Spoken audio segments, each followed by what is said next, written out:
Hi, so welcome to week 13 of Clare's Club, and we have had our experience, or at least I have, of considering that very first step to do with the 7 stages of self-transformation that we're exploring, and that was the decision to have a new experience, that very first moment where we have that clarity and get a sense of new energy that's coming in. So I actually thought I would share my answers with you, just as a way of initiating a sense of connection to it. So, and I literally spent, I would say, about 45 seconds responding to the questions. So I didn't take a long time, because I'm with the questions a lot anyway. But I wanted to see if it could be effective without it having to take a lot of time, because I could see that there were a few questions, and maybe that's too many, but I don't know. So we'll see what flows most naturally. But the first question that I had asked was, what would it take on that first step of deciding to have a new experience? What would it take for me to acknowledge what's truly in my heart that's never left me? And the answer that I got was a willingness to give up what has come before. A willingness to give up what has come before. So apparently there's some kind of loyalty or familiarity, a sense of a home with the past, and that probably includes the things that I think I should be wanting to do based on certain skills that I have, so ideas. So a willingness to give up what has come before is apparently what it's going to take for me to go to the next point. And then it's the what is that impulse? That second question, what is that impulse? Does it have a location, an atmosphere, a colour? Like, how do I relate to the impulse? And so I got 2 things for that, and one was that the impulse to stay, as in to not move forward into a new dream, feels like a tiny rock that just sits, like a pebble that just sits in the palm of my hand. And obviously it's kind of small, and it doesn't go anywhere, but it's easy to manage. Well, easier to manage. And then the impulse to go was a very different feeling, and I could see why I might hesitate.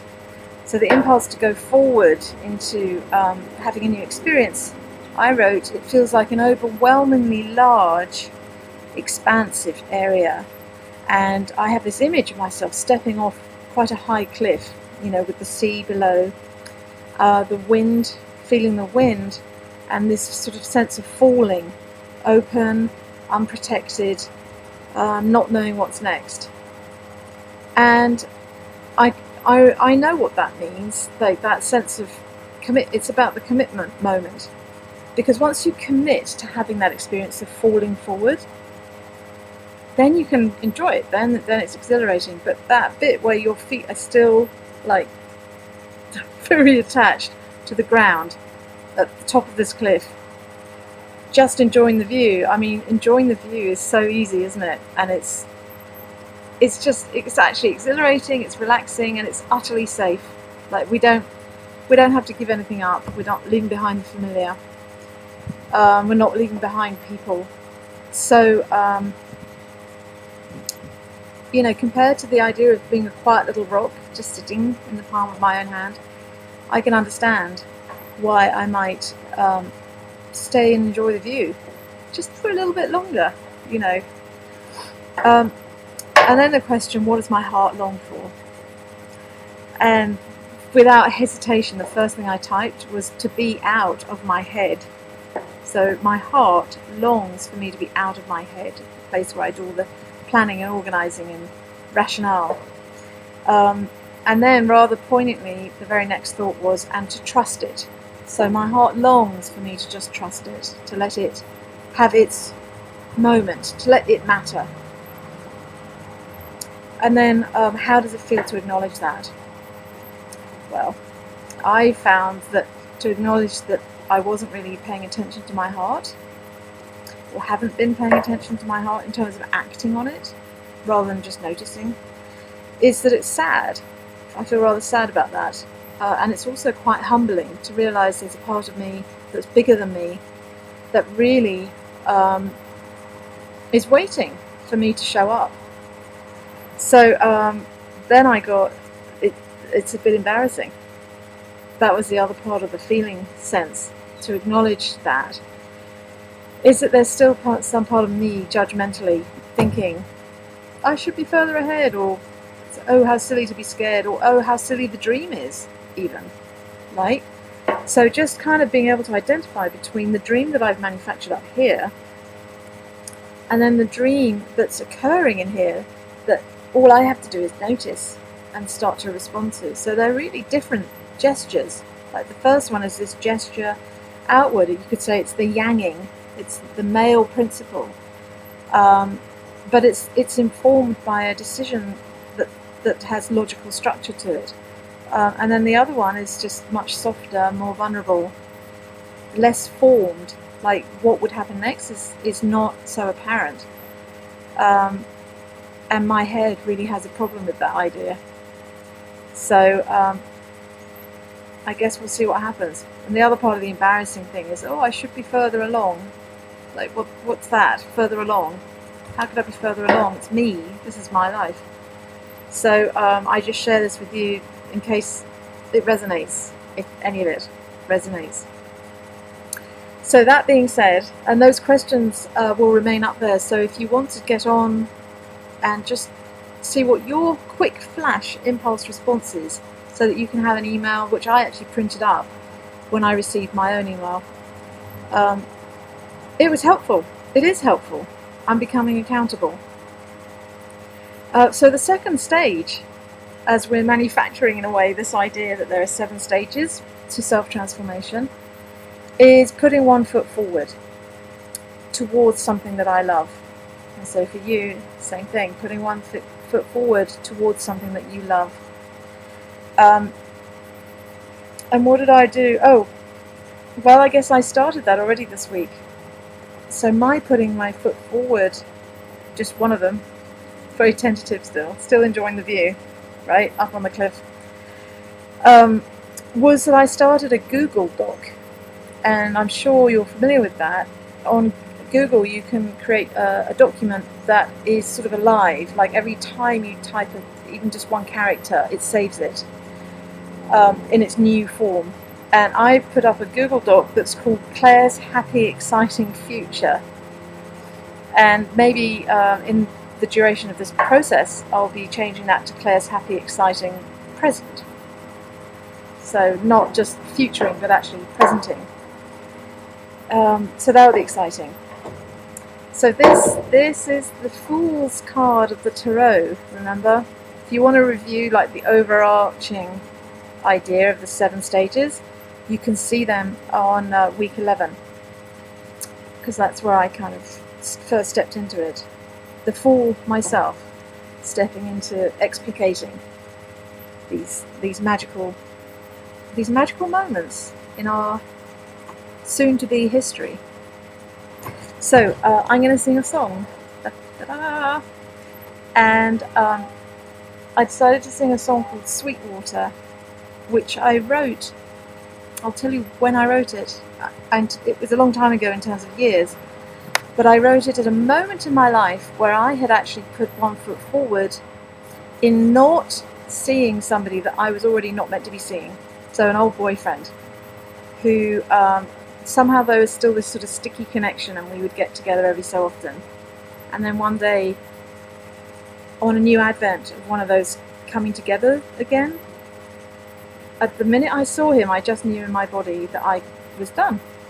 And I said, I'm sorry, I can't do this anymore. And he got it. He could tell that it was real. And so he said, okay, and he left. And I sat on the kitchen floor, and there were a few tears, but they were sort of tears of surprise and discovery, really. And the feeling I had when I was writing the song, because I went and got my guitar and went right back to that spot. I was leaning against the fridge. I remember it very clearly. This is in Oakland. And this song came forward, and it is the song of the moment where I was witnessing my sort of little self, like a younger version of me, standing at the same height as I was as an adult, sitting, leaning against the fridge. And this little girl, this little girl version or aspect of myself was expressing gratitude. And it was really beautiful, actually. She was expressing gratitude for being noticed, for me choosing her over an old habit pattern. So it seems appropriate to share this song with you, and it's called Sweetwater. This is Shirley, by the way, in case I haven't introduced her. My guitar. Let's just move this. There we go.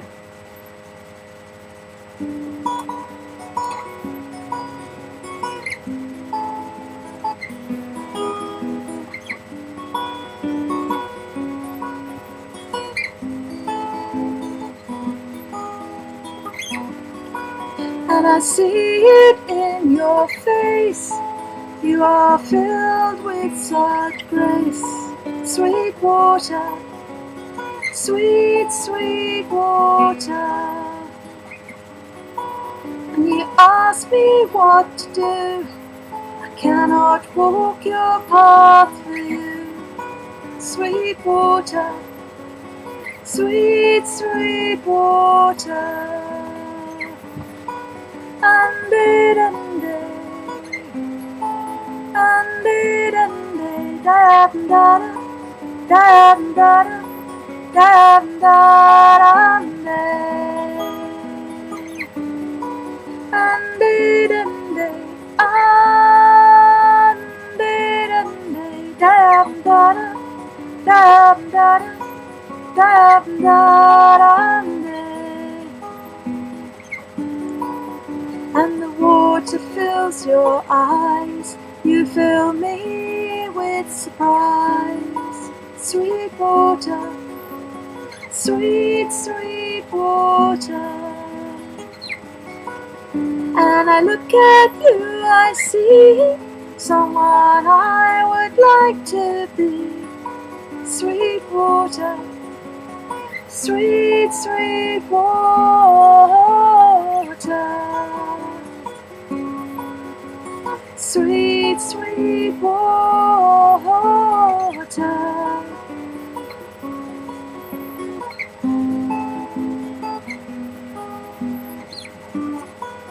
And the tears, they arrive,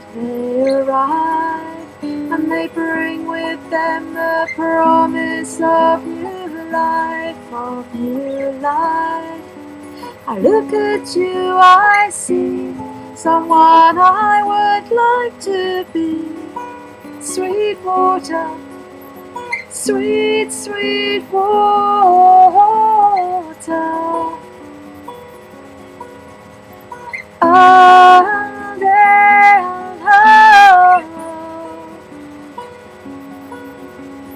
Sweet, sweet water.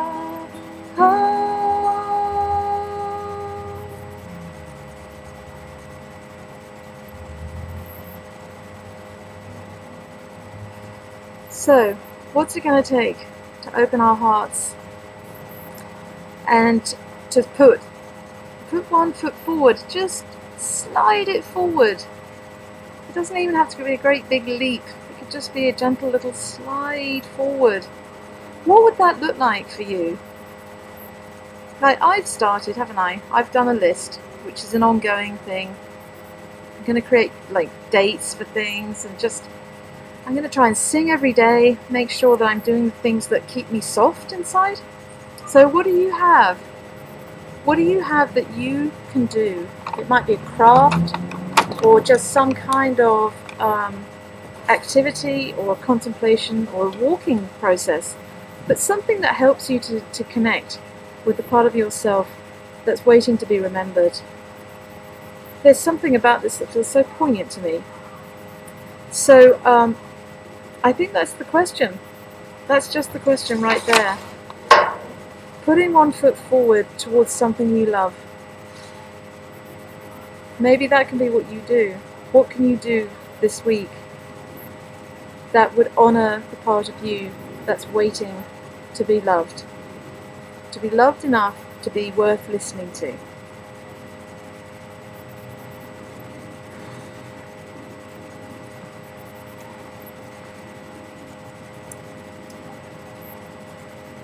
I hope you are enjoying this, and I hope it feels supportive. Please email me, give me any feedback you care to, and I'll just keep doing this, and we'll just keep seeing what happens each week. So, I love you, and I'll see you next week. Bye.